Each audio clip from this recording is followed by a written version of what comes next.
এখানে হচ্ছে আপনার যে বেজটা ঢালা হয়েছে, তো এই বেজের উপরে আমরা আজকে শর্ট কলম করব।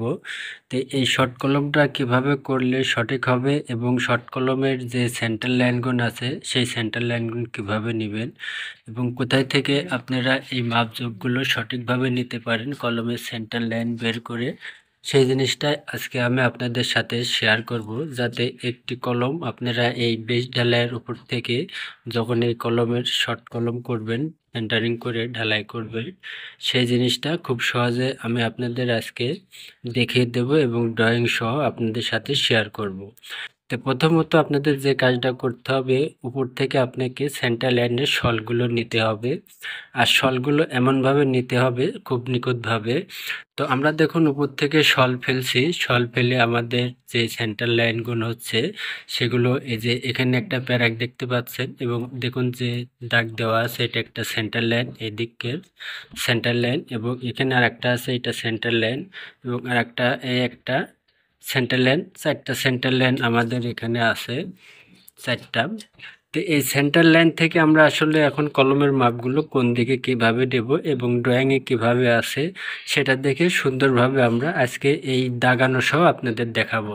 তো আগে আমরা ড্রয়িংটা দেখব আসলে আমাদের যে সেন্টার লাইন, এই সেন্টার লাইন থেকে আমাদের এদিকে কত দূর আছে এবং এখানে যে সেন্টার লাইন, এই সেন্টার লাইন থেকে এদিকে কত এবং এইদিকে কত, এই জিনিসটা ড্রয়িংয়ে আমরা আগে এখন দেখব।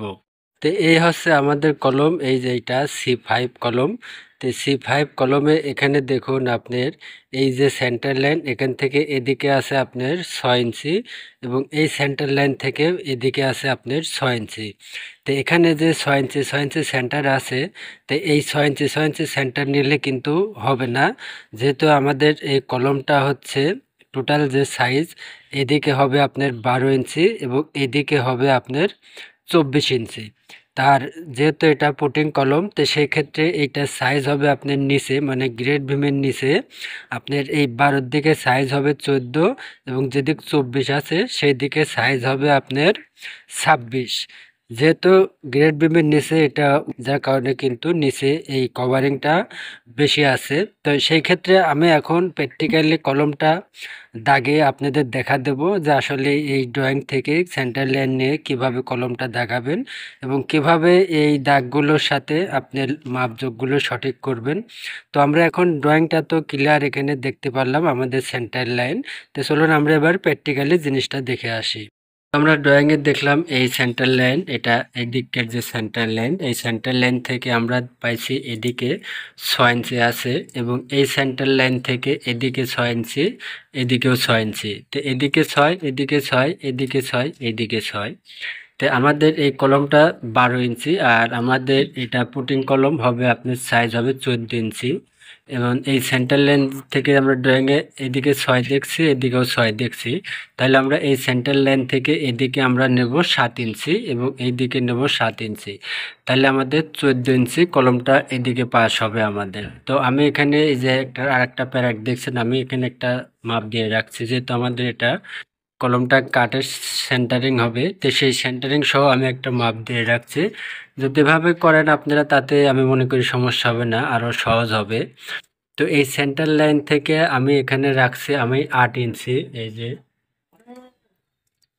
এই 8 ইঞ্চি কেন রাখছি, যেহেতু আমার থাকার কথা হচ্ছে 7 ইঞ্চি, আমি 8 ইঞ্চি কেন রাখছি, আমি এই যে প্যারাক, এই প্যারাক ধরে দাগ দিলে পারে আমাদের যে কাঠ 1 ইঞ্চি কাঠ আছে, সেই কাঠের 1 ইঞ্চিও আমি এখানে নিয়ে নিছি, তাহলে পরবর্তী আমার বোর্ডটা আমি এই দিক দিয়ে বসাতে পারবো খুব ইজিভাবে, সেটাও আমি আপনাদের দেখাবো দাগ টাগ দিয়ে।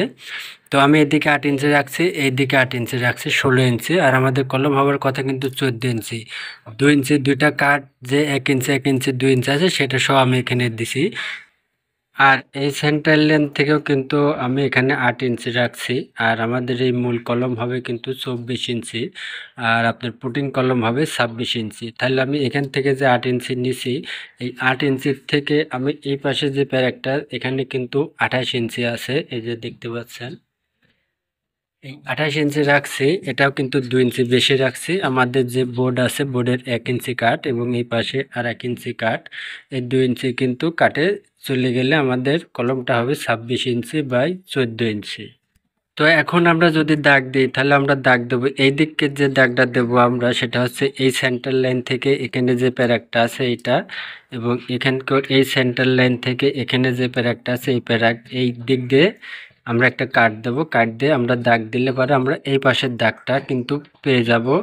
আর এই পাশে যখন আমরা দাগ দেব তখন আমাদের এই সেন্টার লাইন থেকে যে এই প্যারাক এবং ওই পাশে যে সেন্টার লাইন আছে ওই যে দেখতে পাচ্ছেন, ওই সেন্টার লাইন থেকে আমাদের এই প্যারাক, তো এই দুই প্যারাকের থেকে আমরা কিন্তু এদিকে একটা কাট ধরবো, কাট ধরে আমরা এদিকে দাগ দেব। তাহলে আমরা এই সাইডের দাগও পেলাম এবং এই সাইডের দাগটাও পেলাম। তাই এখন এই দুই পাশ সেম একইভাবে দাগ দিলে কলমটা ওকে হয়ে যাবে।